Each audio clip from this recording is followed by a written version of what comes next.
Hello friends, இன்னைக்கு என்ன பண்ண போறோம்னா ஹை ப்ரோட்டீன் சாலட்.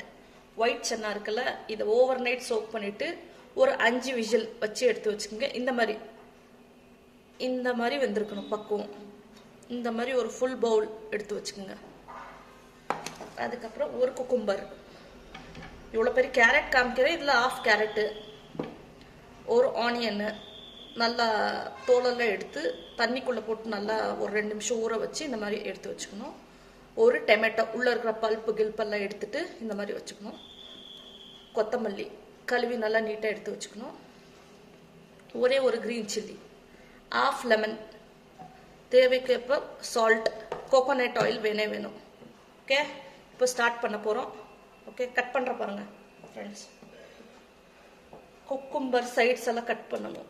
அதில் ஒரு மில்க் மாதிரி ஒரு பால் வரும், அதை எடுக்கணும், இல்லை கசப்பாக இருக்கும். இந்த தோல் எடுக்க போகிறது இல்லை, இந்த பாலை மட்டும்தான் எடுக்க போகிறோம். ஃபைபர் எல்லாம் போயிடும். ஆல்ரெடி இதை நல்லா கழுவி எடுத்து வச்சுருக்கேன். உங்களுக்கு டவுட்டே வேண்டாம், கழுவுனாங்களா இல்லையான்னு. நல்லா கழுவிருக்கேன். கேரட் இதெல்லாம் ஒன்றா போட்டு தான் கழுவிருக்கேன். கேரட்டோட தோலும் எடுக்க போகிறது இல்லை. ஓகே, இப்போ எதுக்கோ ஒரு பீஸை மட்டும் டேஸ்ட் பாருங்கள். ஒரு குக்கும்பர் கசக்கும் இல்லை, இது செம்ம டேஸ்ட்டாக இருக்கும். கட் பண்ணலாம்.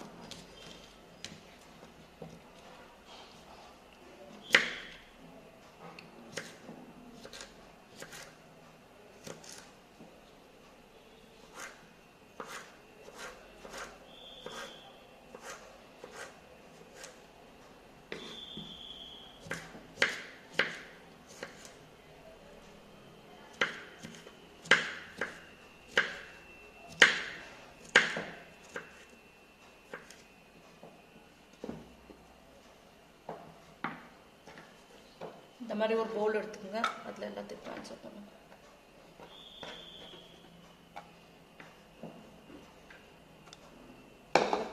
கேரட்டையும் நல்லா தேய்ச்சி கழுவி எடுத்து வச்சுருக்கேன். இந்த மாதிரி ஃப்ரெஷ் கேரட்டாக இருக்கணும், எல்லாமே ஃப்ரெஷ்ஷாக. பாதி கேரட் போதும், எல்லாத்தையும் ரொம்ப கேரட்டாக அந்த மாதிரி இருக்கும். தோல் எதுவும் எடுக்க போகிறதில்ல, ஃபைபர் எல்லாம் எடுத்துகிட்டு நம்ம சாப்பிட போகிறதில்ல. சாப் பண்ணிக்க போகிறோம்.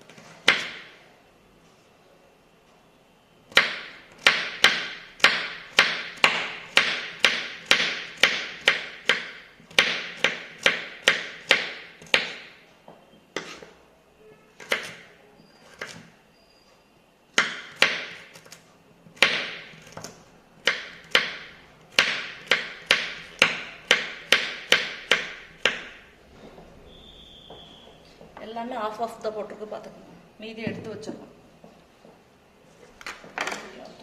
மிக்ஸ் பண்ணிக்க.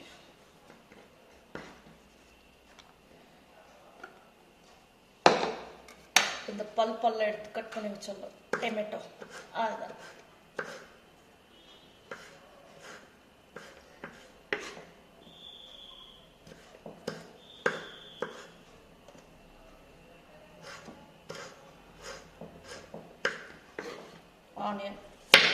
ஆனியன் நல்லா கழுவிடணும். சொல்லிட்டேன், கழுவுனா தான் அந்த ஆனியன் ஃப்ளேவர் இருக்குல்ல, அது போயிடணும்.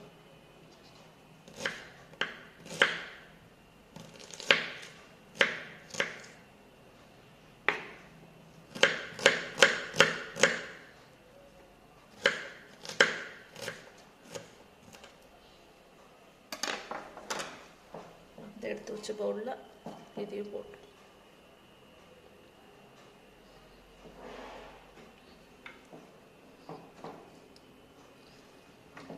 எல்லாத்தையும் போட்டாச்சு.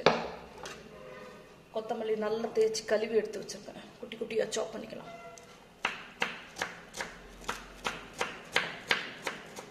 எப்படி ஃப்ரெஷ்ஷாக இருந்தால் தான் அந்த கட் பண்ணும்போது அந்த ஒரு சவுண்டு வருதுன்னு அந்த மாதிரி வரும்.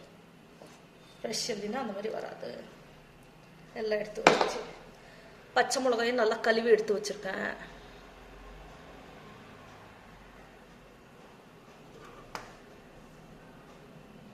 இதையும் இப்போ கட் பண்ண போகிறோம். பச்சை மிளகாய் கட் பண்ண போகிறோம்னா உள்ளே இருக்கிற விதை இருக்கக்கூடாது. இப்படி இருக்குல்ல, பார்த்துங்க.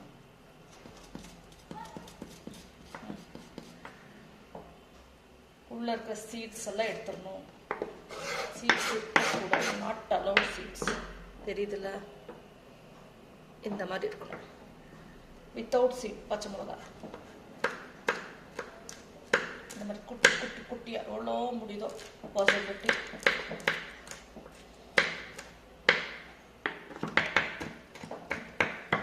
ஒரே ஒரு கிரீன் சில்லி ஸ்பூன் வச்சுல.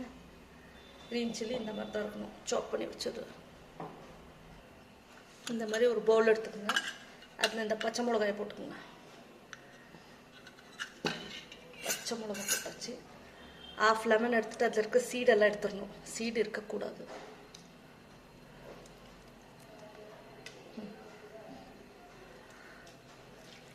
ஃபுல்லாக ஸ்க்வீஸ் பண்ணிடுங்க.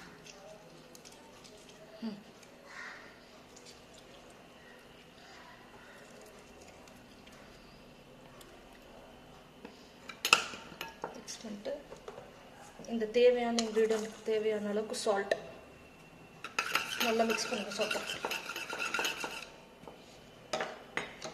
சால்ட்டை போட்டு மிக்ஸ் பண்ணிட்டு அப்படியும் வந்துருச்சு 2 கொட்டை, அதை எடுத்துடலாம். கோகோனட் ஆயில்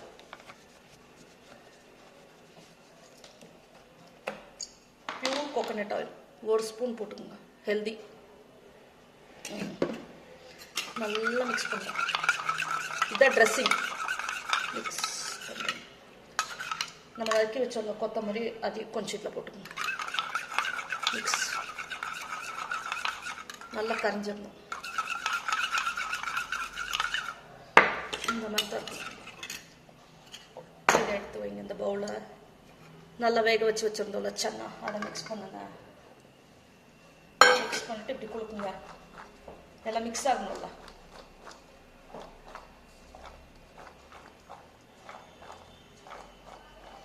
லஞ்சுக்கு சாப்பிடலாம், ஹெல்தி. லஞ்சுக்கு என்ன பண்ணுறீங்கன்னா இந்த மாதிரி மிக்ஸ் பண்ணி எடுத்துகிட்டு போயிடுங்க. இது ஒரு சின்ன டிஃபன் பாக்ஸில் ஊற்றி எடுத்துகிட்டு போங்க. அங்கே வேணுன்றப்போ அதை ட்ரெஸ்ஸிங் இப்படி மேலே ஊற்றிட்டு சாப்பிடுங்க. இல்லை தண்ணி விட்ட மாதிரி ஆகிடும், நல்லா இருக்காது. நான் இமிடியேட்டாக சாப்பிட்ருவேன், அதனால நான் பாருங்கள் எப்படி இருக்குது. இப்போது நம்ம பண்ணி வச்ச ட்ரெஸ்ஸிங் இருக்குல்ல, salt, green chilli, coconut oil நல்லா மிக்ஸ் பண்ணும். க்ரீமியாக மிக்ஸ் மிக்ஸ் மிக்ஸ். சால்ட்டு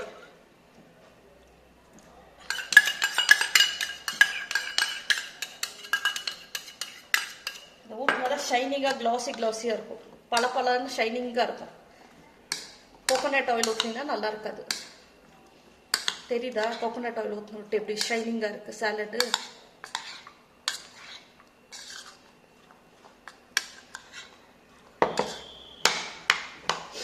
நல்லா ஃப்ளேவர்ஃபுல்லாக இருக்குது, கம கம கம கம. பாருங்கள் ஃப்ரெண்ட்ஸ், தெரியுதா? இப்போ டேஸ்ட் பார்க்க போகிறேன், டேஸ்ட் பார்த்து சொல்கிறேன். ரொம்ப அல்டிமேட்டாக இருக்கும். வாவ், செம்ம டேஸ்ட்டாக இருக்கும். அந்த கோகோனட் ஆயிலு, இந்த white chana flavour, lemon juice, salt எல்லாம் சேர்ந்து அந்த க்ரீன் சில்லியோட ஃப்ளேவரு